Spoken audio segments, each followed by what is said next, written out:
Hey everyone. Before we get started, I just wanted to say thanks for hanging around after my absence. The Call of Cthulhu by H.P. Lovecraft. Read by Valentino. Chapter 1. The Horror in Clay. The most merciful thing in the world, I think, is the inability of the human mind to correlate all its contents. We live on a placid island of ignorance in the midst of black seas of infinity, and it was not meant that we should voyage far.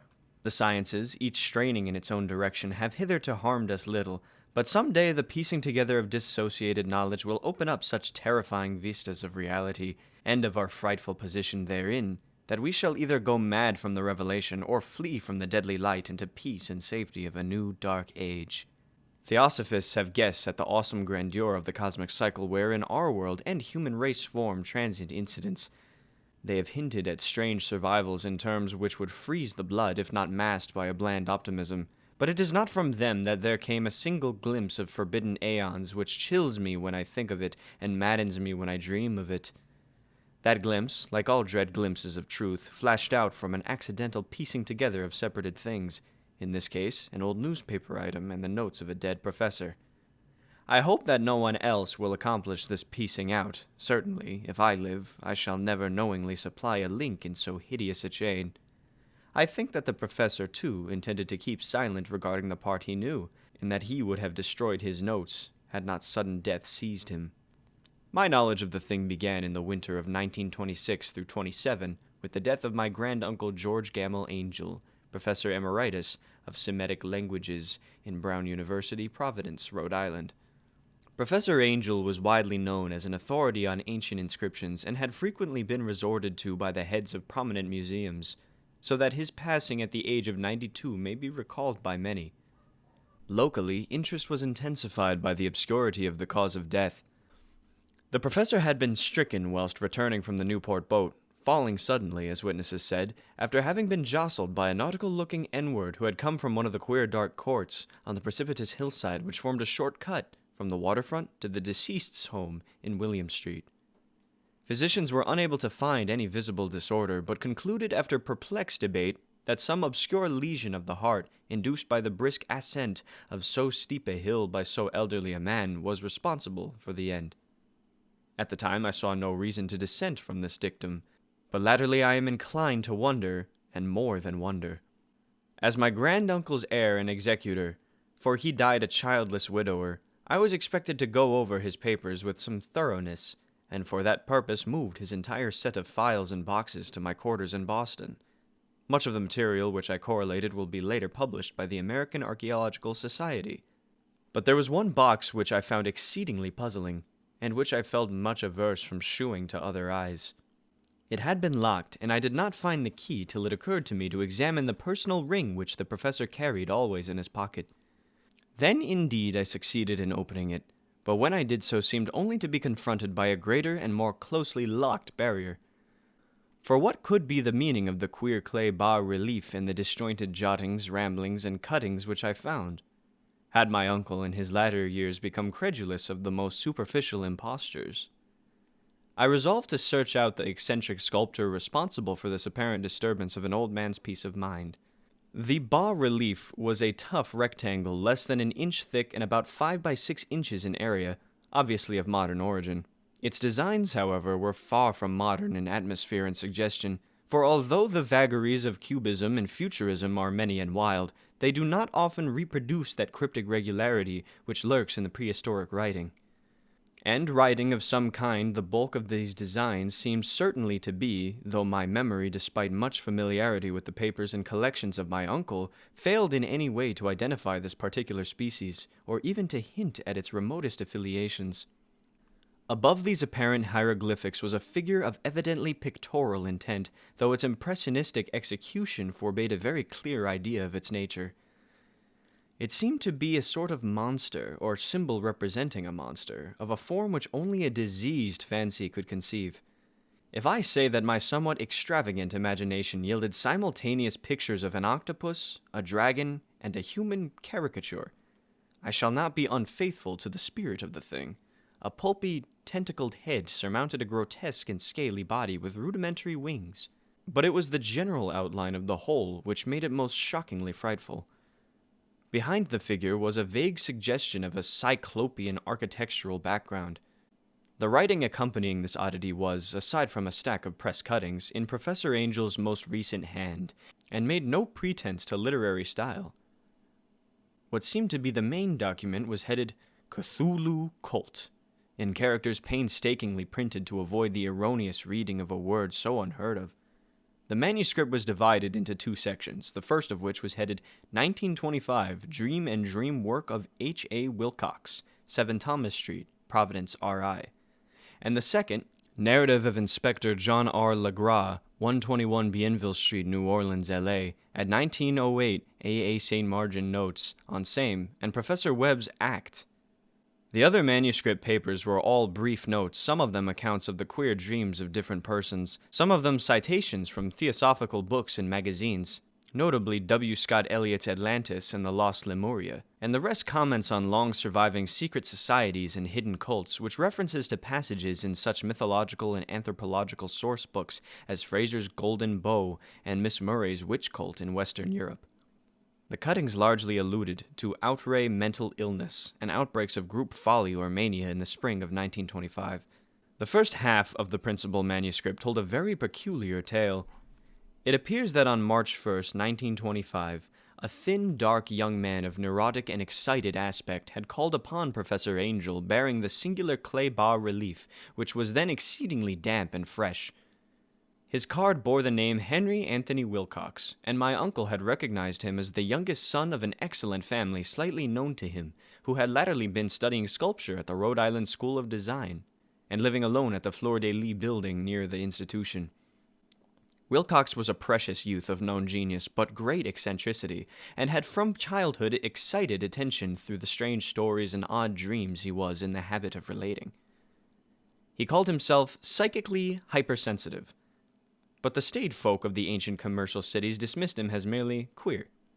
Never mingling much with his kind, he had dropped gradually from social visibility and was now known only to a small group of aesthetes from other towns. Even the Providence Art Club, anxious to preserve its conservatism, had found him quite hopeless. On the occasion of the visit ran the professor's manuscript. The sculptor abruptly asked for the benefit of his host's archaeological knowledge in identifying the hieroglyphics on the bas-relief. He spoke in a dreamy, stilted manner which suggested posed and alienated sympathy, and my uncle shewed some sharpness in replying, for the conspicuous freshness of the tablet implied kinship with anything but archaeology. Young Wilcox's rejoinder, which impressed my uncle enough to make him recall and record it verbatim, was of a fantastically poetic cast which must have typified his whole conversation, and which I have since found highly characteristic of him. He said, "It is new indeed, for I made it last night in a dream of strange cities, and dreams are older than brooding Tyr, or the contemplative Sphinx, or garden-girdled Babylon."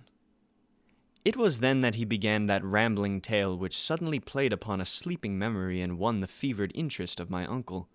There had been a slight earthquake tremor the night before, the most considerable felt in New England for some years, and Wilcox's imagination had been keenly affected.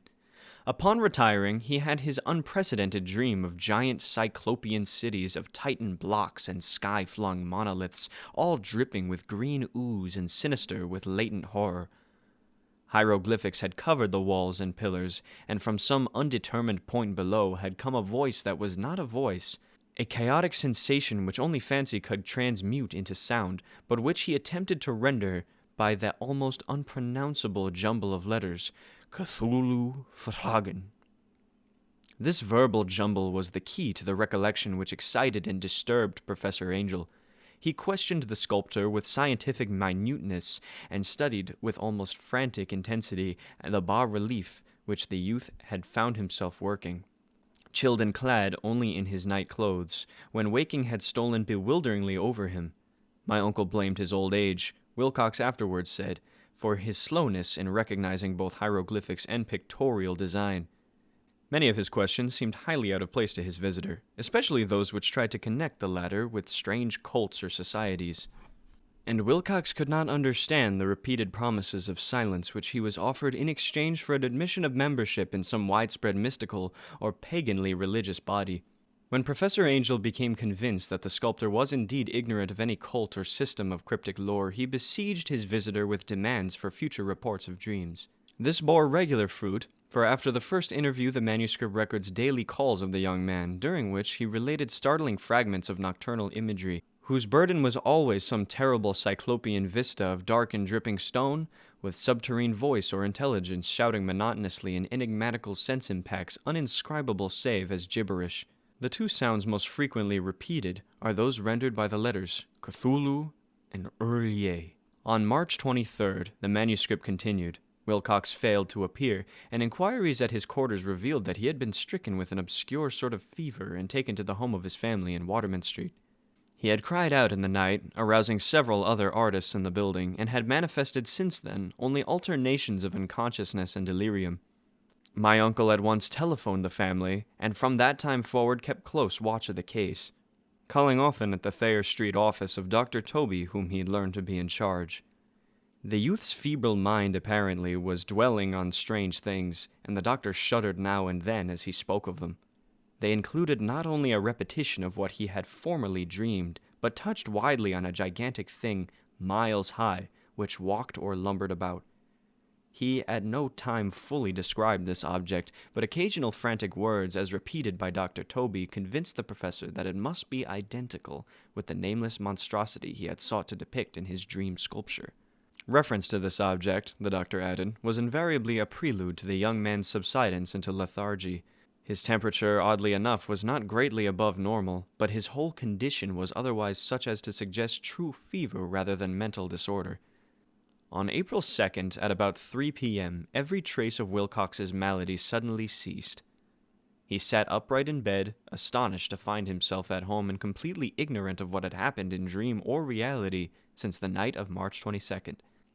Pronounced well by his physician, he returned to his quarters in 3 days, but to Professor Angel he was of no further assistance. All traces of strange dreaming had vanished with his recovery, and my uncle kept no record of his night thoughts after a week of pointless and irrelevant accounts of thoroughly usual visions. Here the first part of the manuscript ended, but references to certain of the scattered notes gave me much material for thought, so much, in fact, that only the ingrained skepticism then forming my philosophy could account for my continued distrust of the artist. The notes in question were those descriptive of the dreams of various persons covering the same period as that in which young Wilcox had had his strange visitations. My uncle, it seems, had quickly instituted a prodigiously far-flung body of inquiries amongst nearly all the friends whom he could question without impertinence, asking for nightly reports of their dreams and the dates of any notable visions for some time past. The reception of his request seemed to have been varied, but he must at the very least have received more responses than any ordinary man could have handled without a secretary. This original correspondence was not preserved, but his notes formed a thorough and really significant digest. Average people in society and business, New England's traditional salt of the earth, gave an almost completely negative result, though scattered cases of uneasy but formless nocturnal impressions appear here and there. Always between March 23rd and April 2nd, the period of young Wilcox's delirium.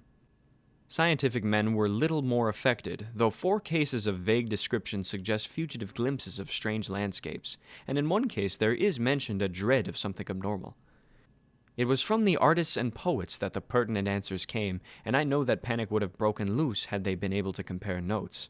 As it was lacking their original letters, I half suspected the compiler of having asked leading questions or of having edited the correspondence in corroboration of what he had latently resolved to see. That is why I continued to feel that Wilcox, somehow cognizant of the old data which my uncle had possessed, had been imposing on the veteran scientist. That is why I continued to feel that Wilcox, somehow cognizant of the old data which my uncle had possessed, had been imposing on the veteran scientist. These responses from aesthetes told a disturbing tale. From February 28th to April 2nd, a large proportion of them had dreamed very bizarre things, the intensity of the dreams being immeasurably the stronger during the period of the sculptor's delirium. Over a fourth of those who reported anything reported scenes and half-sounds not unlike those which Wilcox had described. And some of the dreamers confessed acute fear of the gigantic nameless thing visible toward the last. The subject, a widely known architect with leanings toward theosophy and occultism, went violently insane on the date of young Wilcox's seizure and expired several months later after incessant screamings to be saved from some escaped denizen of hell. Had my uncle referred to these cases by name instead of merely by number, I should have attempted some corroboration and personal investigation. But as it was, I succeeded in tracing down only a few. All of these, however, bore out the notes in full. I have often wondered if all the objects of the professor's questioning felt as puzzled as did this fraction. It is well that no explanation shall ever reach them.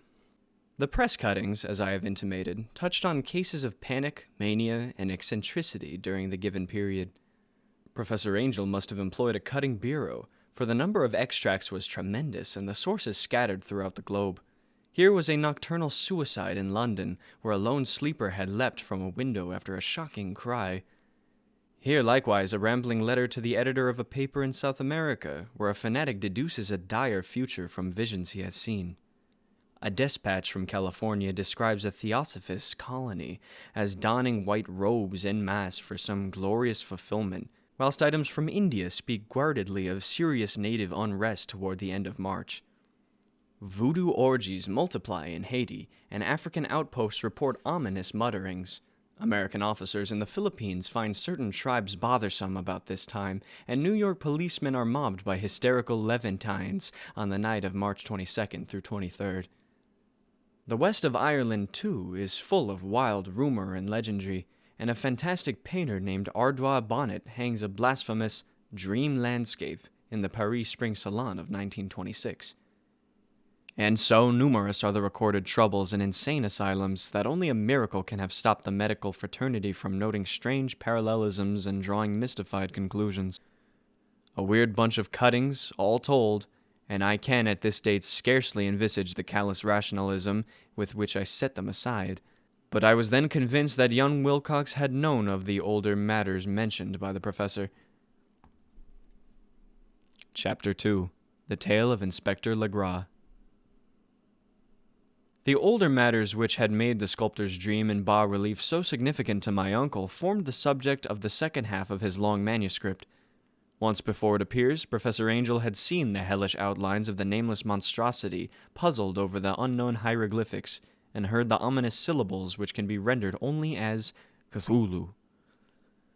And all this in so stirring and horrible a connection that it is small wonder he pursued young Wilcox with queries and demands for data.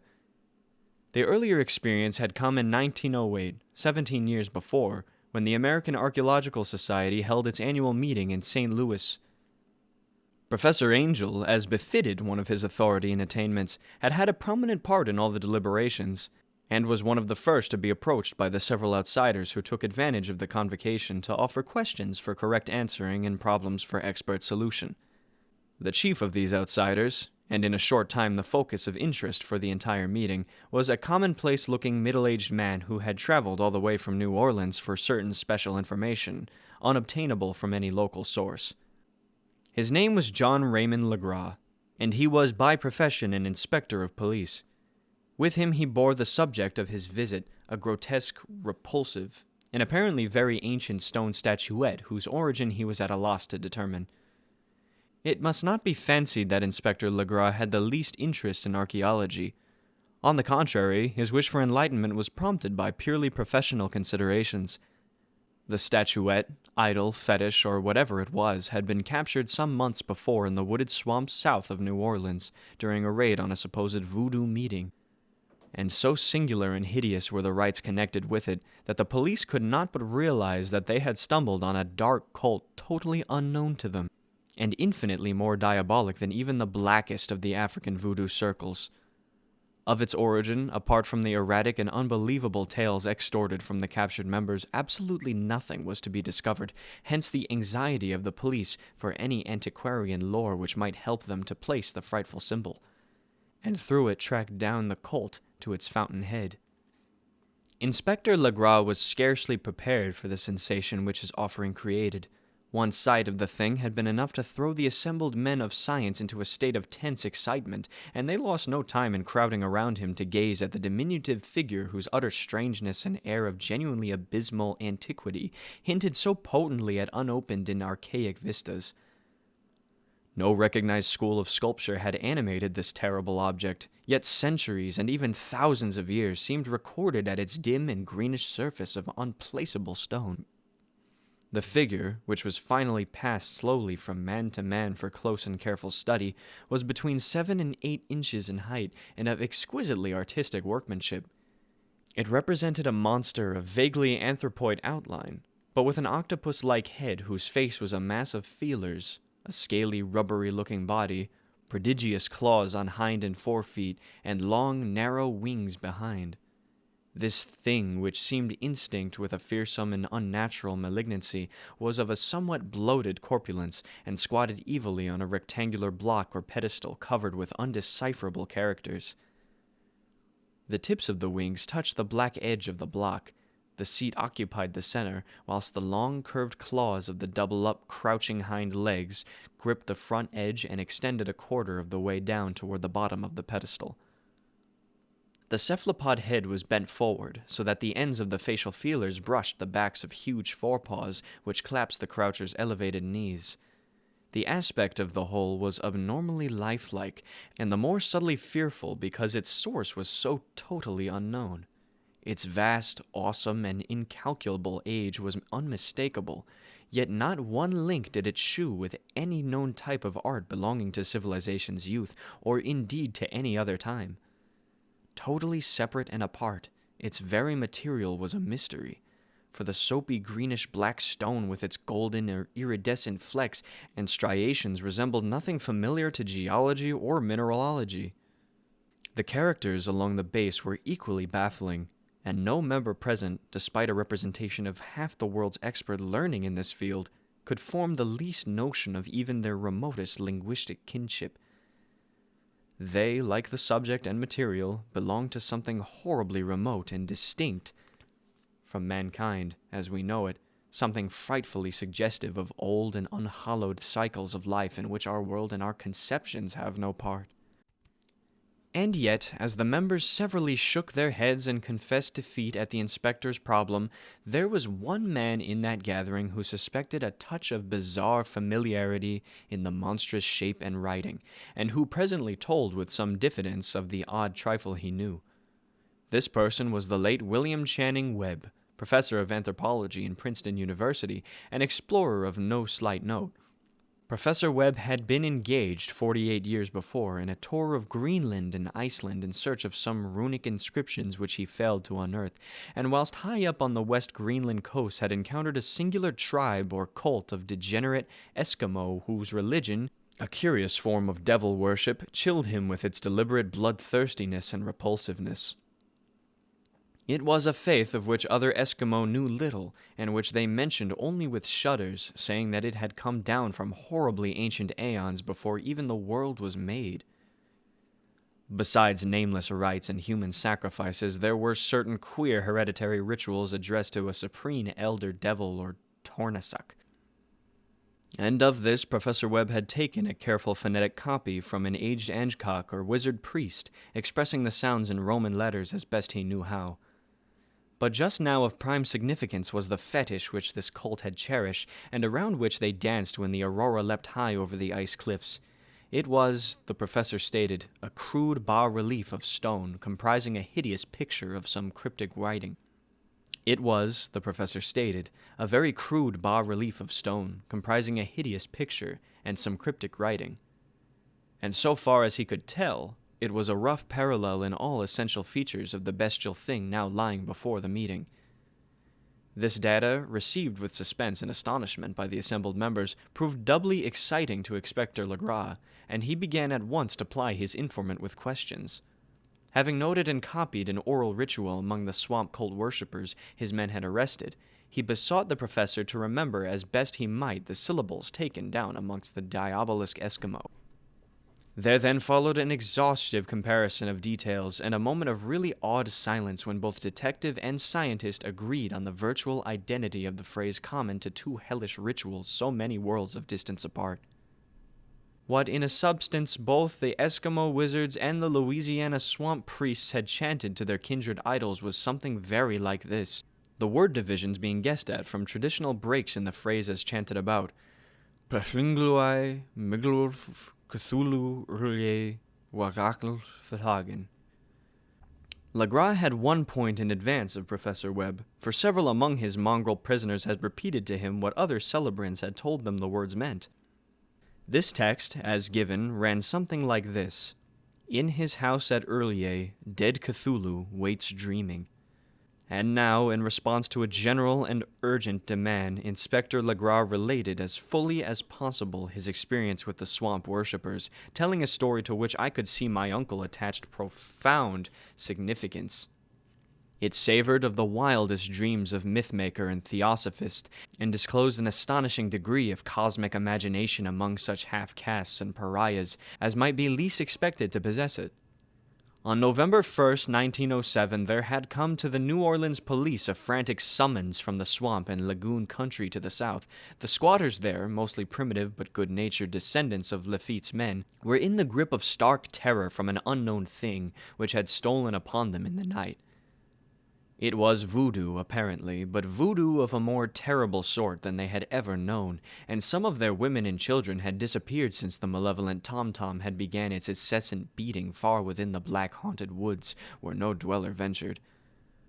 There were insane shouts and harrowing screams, soul-chilling chants and dancing devil flames, and the frightened messenger added, the people could stand it no more.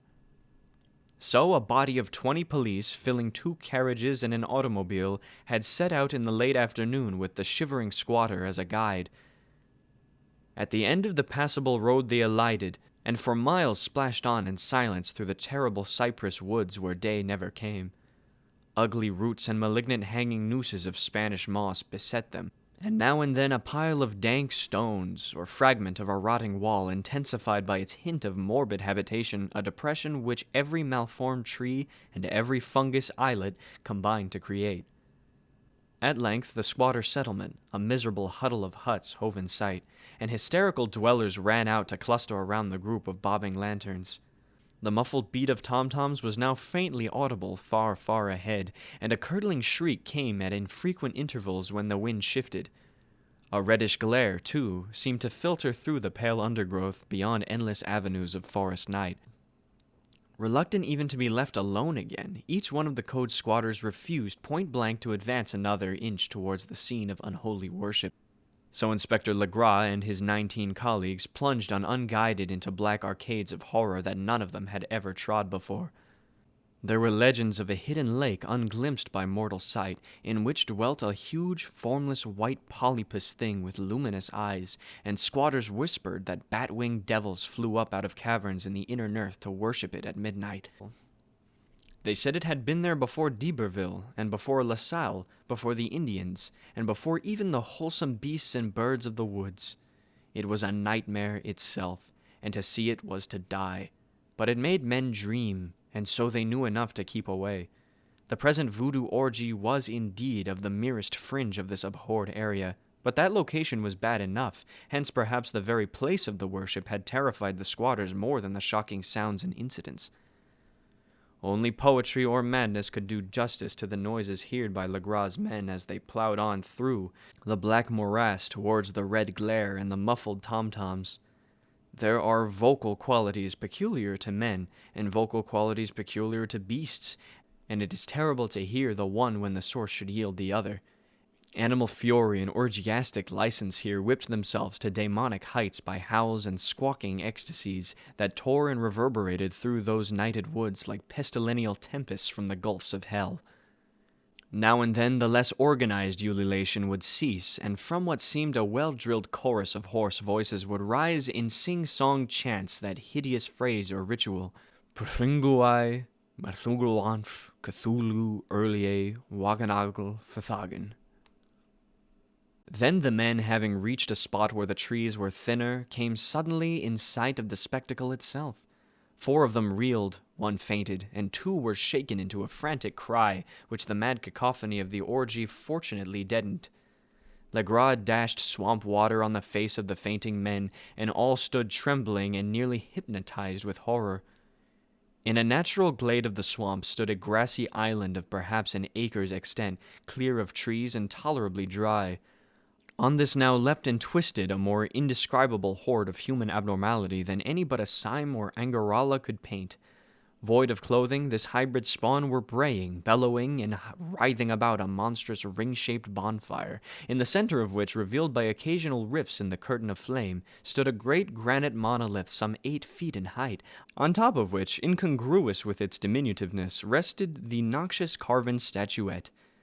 From a wide circle of 10 scaffolds set up at regular intervals with the flame-grid monolith as a center hung head downward, the oddly marred bodies of the helpless squatters who had disappeared. It was inside this circle that the ring of worshippers jumped and roared, the general direction of the mass motion being from left to right an endless bacchanal between the rings of bodies and the ring of fire. It may have been only imagination, and it may have been only echoes which induced one of the men, an excitable Spaniard, to fancy he heard antiphonal responses to the ritual from some far and unillumined spot deeper within the woods of ancient legendary and horror. This man, Joseph D. Galvez, I later met and questioned, and he proved distractingly imaginative. He indeed went so far as to hint of the faint beating of great wings, and of a glimpse of shining eyes and mountainous white bulk beyond the remotest trees. But I suppose he had been hearing too much native superstition. Actually, the horrified pause of the men was of comparatively brief duration. Duty came first, and although there must have been nearly 100 mongrel celebrants in the throng, the police relied on their firearms and plunged determinedly into the nauseous rout. For 5 minutes the resultant din and chaos were beyond description. Wild blows were struck, shots were fired, and escapes were made, but in the end Legras was able to count some 47 sullen prisoners, whom he forced to dress in haste and fall into line between 2 rows of policemen. 5 of the worshippers lay dead, and 2 severely wounded ones were carried away on improvised stretchers by their fellow prisoners. The image on the monolith, of course, was carefully removed and carried back by Legras. Examined at headquarters after a trip of intense strain and weariness, the prisoners all proved to be men of a very low, mixed-blooded, and mentally aberrant type. Most were seamen, and a sprinkling of N-words and mulattoes, largely West Indians or Brava Portuguese from the Cape Verde Islands, gave a coloring of voodooism to the heterogeneous cult. But before many questions were asked, it became manifest that something far deeper and older than N-word fetishism was involved. Degraded and ignorant as they were, the creatures held with surprising consistency to the central idea of their loathsome faith. They worshipped, so they said, the great old ones who lived ages before there were any men, and who came to the young world out of the sky. Those old ones were gone now, inside the earth and under the sea, but their dead bodies had told their secrets in dreams to the first men who formed a cult which had never died. This was that cult, and the prisoners said it had always existed and always would exist, hidden in distant wastes and the dark places all over the world until the time when the great priest Cthulhu, from his dark house in the mighty city of Urlier under the waters, should rise and bring the earth again beneath his sway. Some day he would call when the stars were ready, and the secret cult would always be waiting to liberate him. Meanwhile, no more must be told. There was a secret which even torture could not extract. Mankind was not absolutely alone among the conscious things of earth, for shapes came out of the dark to visit the faithful few. But these were not the great old ones. No man had ever seen the old ones. The carven idol was great Cthulhu, but none might say whether or not the others were precisely like him. No one could read the old writing now, but things were told by word of mouth. The chanted ritual was not the secret that was never spoken aloud, only whispered. The chant meant only this: in his house at Urlier, dead Cthulhu waits dreaming. Only 2 of the prisoners were found sane enough to be hanged, and the rest were committed to various institutions. All denied part in their ritual murders, and averred that the killing had been done by black-winged ones, which had come to them from their immemorial meeting place in the haunted wood. But of those mysterious allies no coherent account could ever be gained. What the police did extract came mainly from an immensely aged mestizo named Castro, who claimed to have sailed to strange ports and talked with undying leaders of the cult in the mountains of China. Old Castro remembered bits of hideous legend that paled the speculations of theosophists and made man and the world seem recent and transient indeed.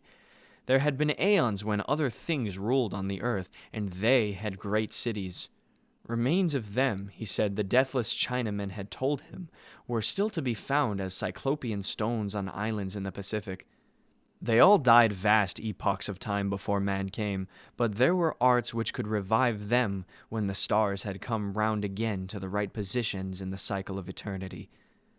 They had indeed come themselves from the stars, and brought their images with them. These great old ones, Castro continued, were not composed altogether of flesh and blood. They had shape, for did not the star-fashioned image prove it, but that shape was not made of matter. When the stars were right, they could plunge from world to world through the sky, but when the stars were wrong, they could not live. But although they no longer lived, they would never really die. They all lay in stone houses in their great city of Urlier, preserved by the spells of mighty Cthulhu for a glorious resurrection when the stars and the earth might once more be ready for them. But at that time some force from outside must serve to liberate their bodies. The spells that preserved them intact likewise prevented them from making an initial move, and they could only lie awake in the dark and think whilst uncounted millions of years rolled by. They knew all that was occurring in this universe, but their mode of speech was transmitted thought. Even now they talked in their tombs. When, after infinities of chaos, the first men came, the great old ones spoke to the sensitive among them by molding their dreams, for only thus could their language reach the fleshy minds of mammals. Then, whispered Castro, those first men formed the cult around small idols which the great ones shewed them, idols brought in dim eras from dark stars. That cult would never die till the stars came right again, and the secret priests would take great Cthulhu from his tomb to revive his subjects and resume his rule of earth. The time would be easy to know, for then mankind would have become as the great old ones, free and wild and beyond good and evil, with laws and morals thrown aside, and all men shouting and killing and reveling in joy. Then the liberated old ones would teach them new ways to shout and kill and revel and enjoy themselves, and all the earth would flame with a holocaust of ecstasy and freedom. Meanwhile, the cult, by appropriate rites, must keep alive the memory of those ancient ways and shadow forth the prophecy of their return. In the elder time, chosen men had talked with the entombed old ones in dreams, but then something had happened. The great stone city Urlier, with its monoliths and sepulchres, had sunk beneath the waves, and the deep waters, full of the one primal mystery through which not even thought can pass, had cut off the spectral intercourse. But memory never died, and high priests said that the city would rise again when the stars were right. Then came out of the earth the black spirits of earth, moldy and shadowy and full of dim rumors picked up in caverns beneath forgotten sea bottoms. But of them old Castro dared not to speak much. He cut himself off hurriedly, and no amount of persuasion or subtlety could elicit more in this direction. The size of the old ones, too, he curiously declined to mention.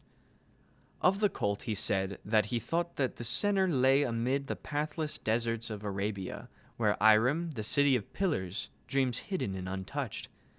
It was not allied to the European witch cult, and was virtually unknown beyond its members. No book had ever really hinted of it, though the deathless Chinamen said that there were double meanings in the Necronomicon of the mad Arab Abdul al-Hazred, which the initiated might read as they chose, especially the much-discussed couplet. That is not dead which can eternal lie, and with strange aeons even death may die. Legras, deeply impressed and not a little bewildered, had inquired in vain concerning the historic affiliations of the cult. Castro, apparently, had told the truth when he said that it was wholly secret. The authorities at Tulane University could shed no light upon either cult or image, and now the detective had come to the highest authorities in the country and met with no more than the Greenland tale of Professor Webb. The feverish interest aroused at the meeting by Legras' tale, corroborated as it was by the statuette, is echoed in the subsequent correspondence of those who attended, although scant mention occurs in the formal publications of the society. Caution is the first care of those accustomed to face occasional charlatanry and imposture. Legras for some time lent the image to Professor Webb, but at the latter's death it was returned to him and remains in his possession, where I viewed it not long ago. It is truly a terrible thing, and unmistakably akin to the dream sculpture of young Wilcox. That my uncle was excited by the tale of the sculptor I did not wonder, for what thoughts must arise upon hearing, after a knowledge of what Legras had learned of the cult, of a sensitive young man who had dreamed not only the figure and exact hieroglyphics of the swamp-found image and the Greenland devil tablet, but had come in his dreams upon at least 3 of the precise words of the formula uttered alike by Eskimo diabolists and mongrel Louisians. Professor Angel's instant start on an investigation of the utmost thoroughness was eminently natural, though privately I suspected young Wilcox of having heard of the cult in some indirect way, and of having invented a series of dreams to heighten and continue the mystery at my uncle's expense.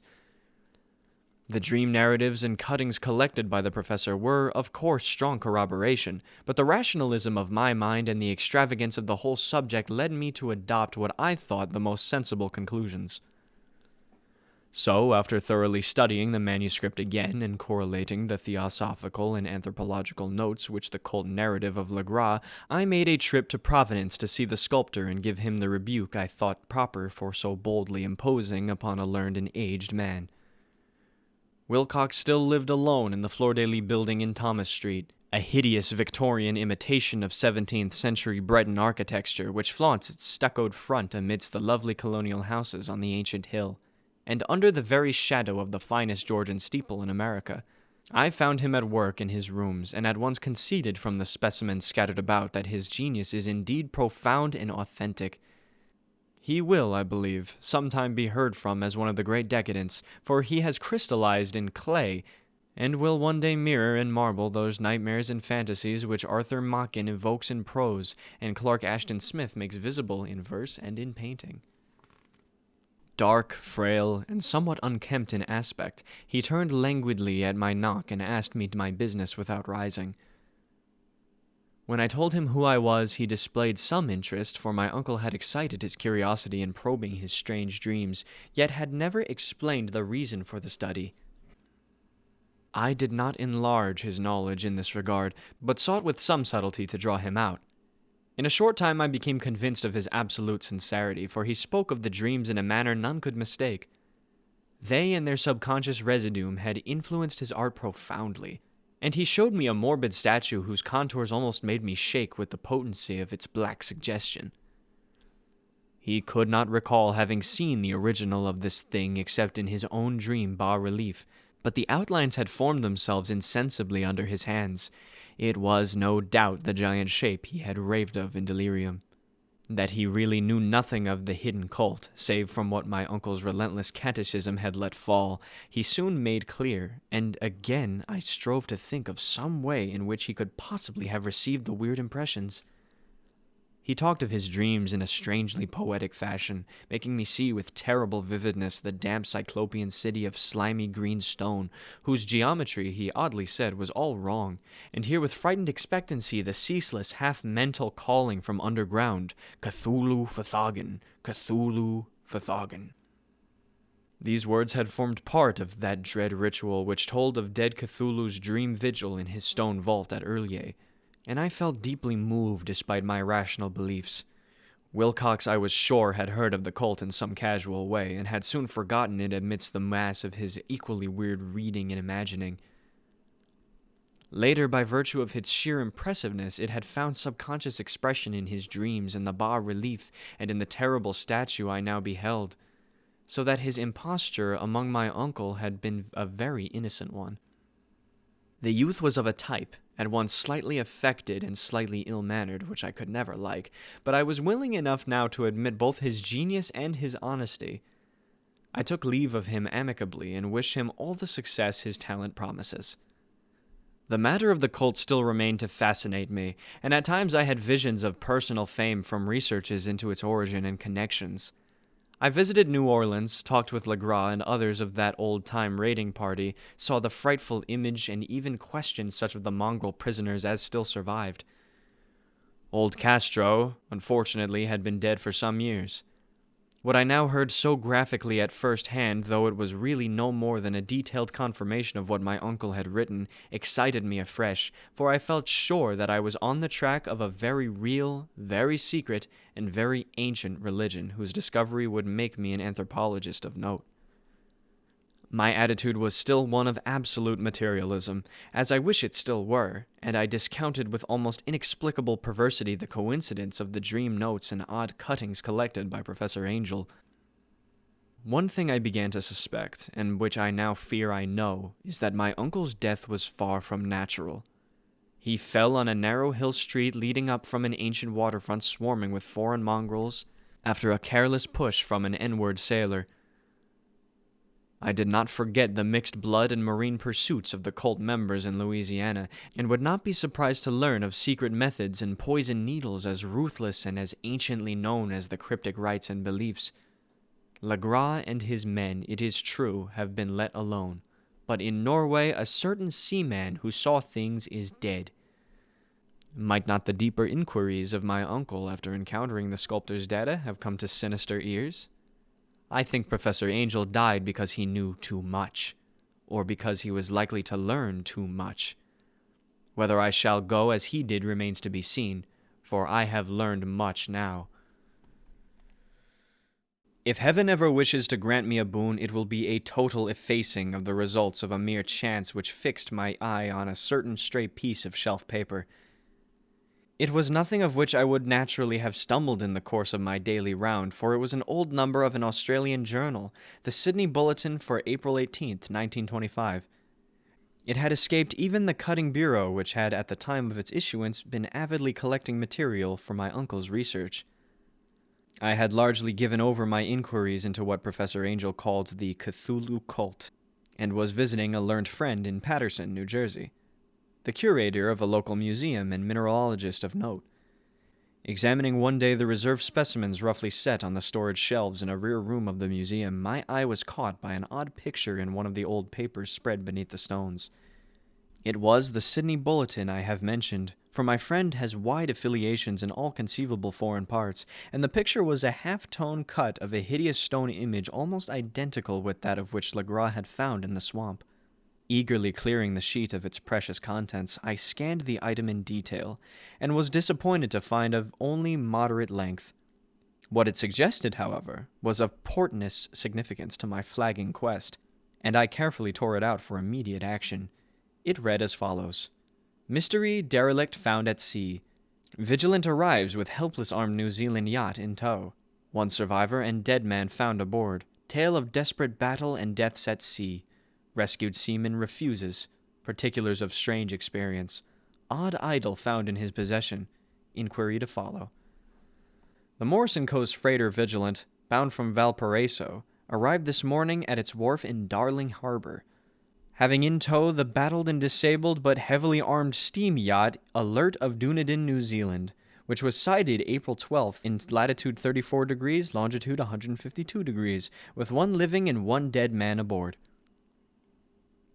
The Vigilant left Valparaiso March 25th, and on April 2nd was driven considerably south of her course by exceptionally heavy storms and monster waves.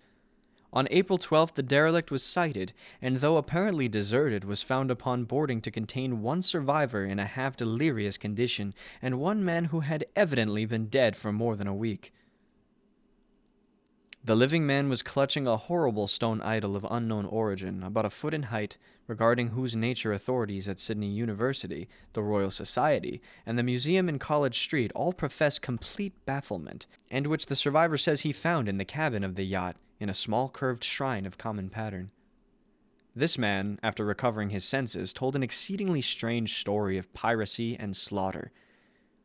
He is Gustaf Johansen, a Norwegian of some intelligence, and had been second mate of the two-masted schooner Emma of Auckland, which sailed for Calais February 20th with a complement of 11 men. The Emma, he says, was delayed and thrown widely south of her course by the great storm of March 1st, and on March 22nd, in latitude 49 degrees, longitude 128 degrees, encountered the Alert, manned by a queer and evil-looking crew of Kanakas and half-castes. Being ordered peremptorily to turn back, Captain Collins refused, whereupon the strange crew began to fire savagely and without warning upon the schooner with a peculiarly heavy battery of brass cannon forming parts of the yacht's equipment. The Emma's men shooed fight, says the survivor, and though the schooner began to sink from its shots beneath the waterline, they managed to heave alongside their enemy and board her, grappling with the savage crew on the yacht's deck and being forced to kill them all, the number being slightly superior because of their particularly abhorrent and desperate, though rather clumsy, mode of fighting. 3 of the Emma's men, including Captain Collins and First Mate Green, were killed, and the remaining 8 under Second Mate Johansen proceeded to navigate the captured yacht, going ahead in their original direction to see if any reason for their ordering back had existed. The next day, it appears, they raised and landed on a small island, although none is known to exist on that part of the ocean, and 6 of the men somehow died ashore, though Johansen is queerly reticent about this part of his story, and speaks only of their falling into a rock chasm. Later, it seems, he and one companion boarded the yacht and tried to manage her, but were beaten about by the storm of April 2nd. From that time till his rescue on the 12th, the man remembers little, and does not even recall when William Bryden, his companion, died. Bryden's death reveals no apparent cause, and was probably due to excitement or exposure. Cable advances from the Dunedin report that Alert was well known there as an island trader and bore an evil reputation along the waterfront. It was owned by a curious group of half-castes whose frequent meetings and night trips to the woods attracted no little curiosity, and it had set sail in great haste just after the storm and earth tremors of March 1st. Our Auckland correspondence gives the Emma and her crew an excellent reputation, and Johansen is described as a sober and worthy man. The Admiralty will institute an inquiry on the whole matter beginning tomorrow, at which every effort will be made to induce Johansen to speak more freely as he has done hitherto. This was all, together with the picture of the hellish image, but what a train of ideas it started in my mind. Here were new treasuries of data on the Cthulhu cult, and evidence that it had strange interests at sea as well as on land. What motive prompted the hybrid crew to order back the Emma as they sailed about with their hideous idol? What was the unknown island on which 6 of the Emma's crew had died, but about which of the mate Johansen was so secretive? What had the Vice Admiralty's investigation brought out, and what was known of the noxious cult in Dunedin? And most marvelous of all, what deep and more than natural linkage of dates was this which gave a malign and now undeniable significance to the various turns of events so carefully noted by my uncle? March 1st, or February 28th according to the international dateline, the earthquake and storm had come. From Dunedin, the Alert and her noisome crew had darted eagerly forth as if imperiously summoned, and on the other side of the earth poets and artists had begun to dream of strange, dank, cyclopean city, whilst a young sculptor had molded in his sleep the form of a dreaded Cthulhu. March 23rd, the crew of the Emma landed on an unknown island and left 6 men dead. And on that date the dreams of sensitive men assumed a heightened vividness and darkened with dread of a giant monster's malign pursuit, whilst an architect had gone mad and a sculptor had lapsed suddenly into delirium. And what of this storm of April 2nd, the date on which all dreams of the dank city ceased, and Wilcox emerged unharmed from the bondage of strange fever? What of all this, and of those hints of old Castro about the sunken starborn old ones and their coming reign, their faithful cult and their mastery of dreams? Was I tottering on the brink of cosmic horrors beyond man's power to bear? If so, they must be horrors of the mind alone, for in some way the 2nd of April had put a stop to whatever monstrous menace had begun its siege of mankind's soul. That evening, after a day of hurried cabbling and arranging, I bade my host adieu and took a train for San Francisco. In less than a month I was in Dunedin, where, however, I found that little was known of the strange cult members who had lingered in the old sea taverns. Waterfront scum was far too common for special mention, though there was vague talk about one inland trip these mongrels had made, during which faint drumming and red flame were noted on the distant hills. In Auckland, I learned that Johansen had returned with yellow hair turned white after a perfunctory and inconclusive questioning at Sydney, and had thereafter sold his cottage in West Street and sailed with his wife to his old home in Olo. Of his stirring experience, he would tell his friends no more than he had told the Admiralty officials, and all they could do was give me his Olo address. After that, I went to Sydney and talked profitlessly with seamen and members of the Vice Admiralty Court. I saw the Alert, now sold and in commercial use, at Circular Quay in Sydney Cove, but gained nothing from its noncommittable bulk. The crouching image with its cuttlefish head, dragon body, scaly wings, and hieroglyphed pedestal was preserved in the museum at Hyde Park, and I studied it long and well, finding it a thing of balefully exquisite workmanship, and with the same utter mystery, terrible antiquity, and unearthly strangeness of material which I had noted in Legras' smaller specimen. Geologists, the curator told me, had found it a monstrous puzzle, for they vowed that the world held no rock like it. Then I thought with a shudder of what old Castro had told Legras about the primal great ones. They had come from the stars, and had brought their images with them. Shaken with such a mental revolution as I had never known before, I now resolved to visit Mate Johansen in Olo. Sailing for London, I re-embarked at once for the Norwegian capital, and one autumn day I landed at the trim wharves in the shadow of the Eggberg. Johansen's address, I discovered, lay in the old town of King Harold Hardrada, which kept alive the name of Olo during all the centuries that the greater city masqueraded as Christiana.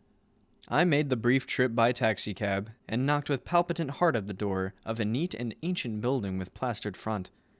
A sad-faced woman in black answered my summons, and I was stung with disappointment when she told me in halting English that Gustaf Johansen was no more. He had not survived his return, said his wife, for the doings at sea in 1925 had broken him. He had told her no more than he had told the public, but had left a long manuscript of technical matters, as he said, written in English, evidently in order to safeguard her from the peril of casual perusal. During a walk through a narrow lane during the Gothenburg dock, a bundle of papers falling from an attic window had knocked him down. 2 Lascar sailors at once helped him to his feet, but before the ambulance could reach him, he was dead.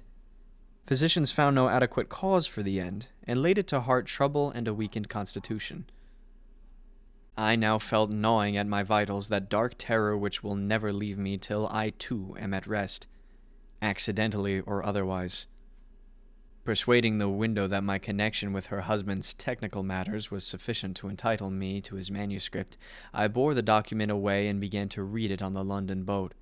It was a simple, rambling thing, a naive sailor's effort at a post facto diary, and strove to recall day by day that last awful voyage. I cannot attempt to transcribe it verbatim with all its cloudiness and redundance, but I will tell its gist enough to shew why the sound of the water against my vessel's sides became so unendurable to me that I stopped my ears with cotton. Johansen, thank God, did not know quite all, even though he saw the city and the thing, but I shall never sleep calmly again when I think of the horrors that lurk ceaselessly behind life and time and in space, and of those unhallowed blasphemies from elder stars which dream beneath the sea, known and favored by a nightmare cult ready and eager to loose them on the world whenever another earthquake shall heave their monstrous stone city again to the sun and air. Johansen's voyage had begun just as he told it to the Vice Admiralty. The Emma, in ballast, had cleared Auckland on February 20th, and had felt the full force of that earthquake-born tempest which must have heaved up from the sea bottom the horrors that filled man's dreams.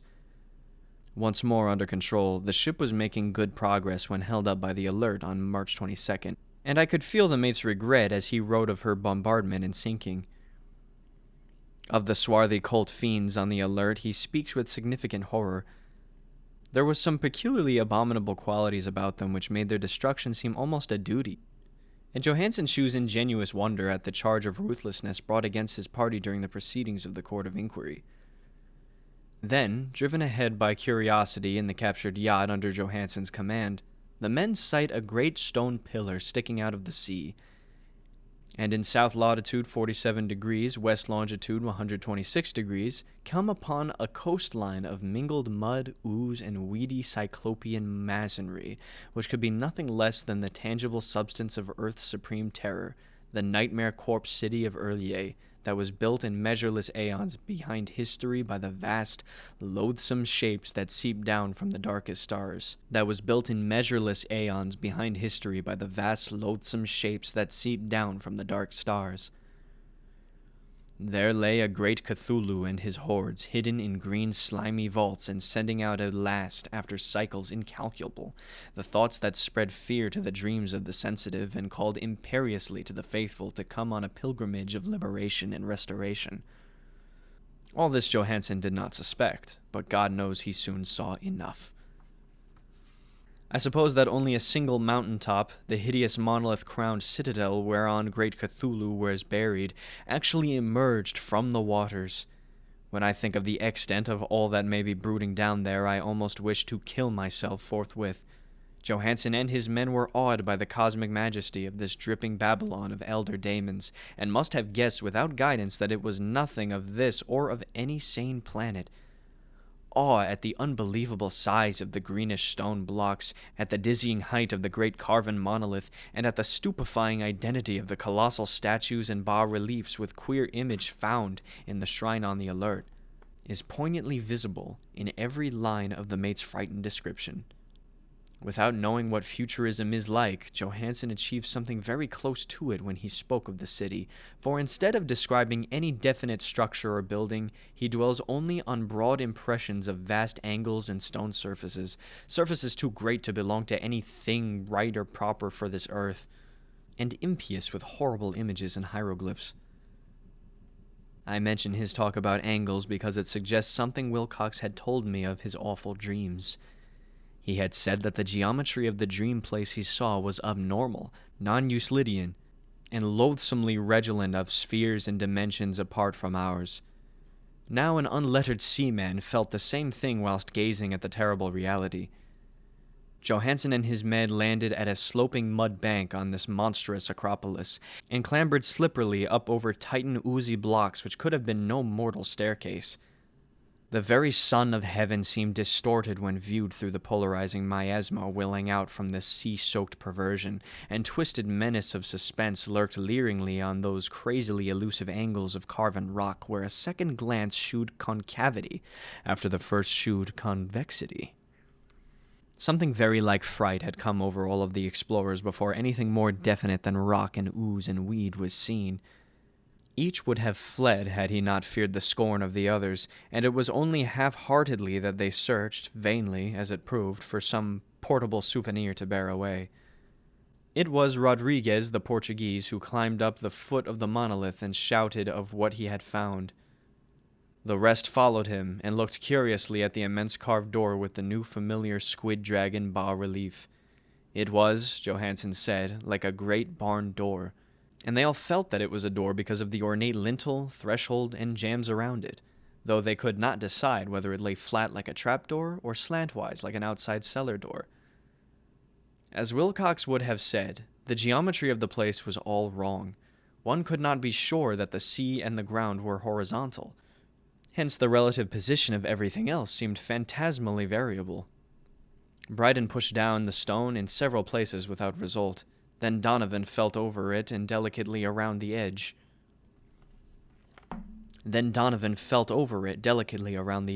Pressing each point separately as he went. He climbed interminably along the grotesque stone molding, that is, one would call it climbing if the thing was not, after all, horizontal, and the men wondered how any door in the universe could be so vast. Then, very softly and slowly, the acre-great panel began to give inward at the top, and they saw that it was balanced. Donovan slid or somehow propelled himself down or along the jamb and rejoined his fellows, and everyone watched the queer recession of this monstrously carven portal. In this fantasy of prismatic distortion it moved anomalously in a diagonal way, so that all the rules of matter and perspective seemed upset. The aperture was black with a darkness almost material. That tenebrousness was indeed a positive quality, for it obscured such parts of the inner walls as ought to have been revealed, and actually burst forth like smoke from its aeon-long imprisonment, visibly darkening the sun as it sunk away into the shrunken and gibbous sky on flapping membranous wings. The odor arising from the newly opened depths was intolerable, and at length the quick-earned Hawkins thought he heard a nasty, slopping sound down there. Everyone listened, and everyone was listening still when it lumbered slobberingly into sight and gropingly squeezed its gelatinous green immensity through the black doorway into the tainted outside air of that poisoned city of madness. Poor Johansen's handwriting almost gave out when he wrote of this. Of the 6 men who never reached the ship, he thinks 2 perished of pure fright in that accursed instant. The thing cannot be described. There is no language for such abysms of shrieking and immemorial lunacy, such eldritch contradictions of all matter, force, and cosmic order. A mountain walked or stumbled. God, what wonder that across the earth a great architect went mad and poor Wilcox raved with fever in that telepathic instant.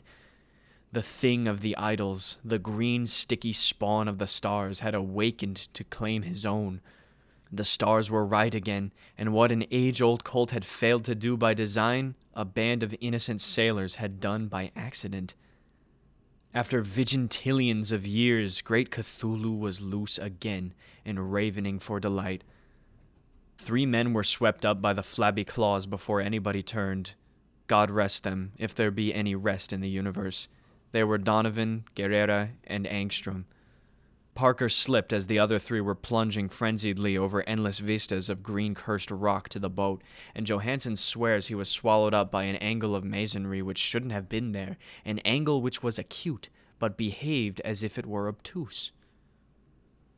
So only Bryden and Johansen reached for the boat and pulled desperately for the alert as the mountainous monstrosity flopped down the slimy stones and hesitated, floundering at the edge of the water. Steam had not been suffered to go down entirely, despite the departure of all hands for the shore, and it was the work of only a few moments of feverish running up and down between wheel and engines to get the alert under way. Slowly, amidst the distorted horrors of that indescribable scene, she began to churn the lethal waters, whilst on the masonry of that channel shore that was not of earth the titan thing from the stars slavered and gibbered like Polypheme cursing the fleeing ship of Odysseus. Then, bolder than the stood Cyclops, great Cthulhu slid greasily into the water and began to pursue with vast wave-raising strokes of cosmic potency.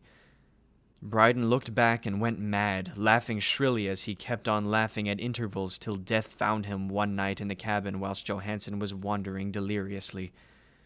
But Johansen had not given out yet. Knowing that the thing could surely overtake the alert until steam was fully up, he resolved in a desperate chance and, setting the engine for full speed, ran lightning-like on deck and reversed the wheel. There was a mighty eddying and foaming at the noisome brine, and as the steam mounted higher and higher, the brave Norwegian drove his vessel head-on against the pursuing jelly which rose above the unclean froth like the stern of a Damon galleon.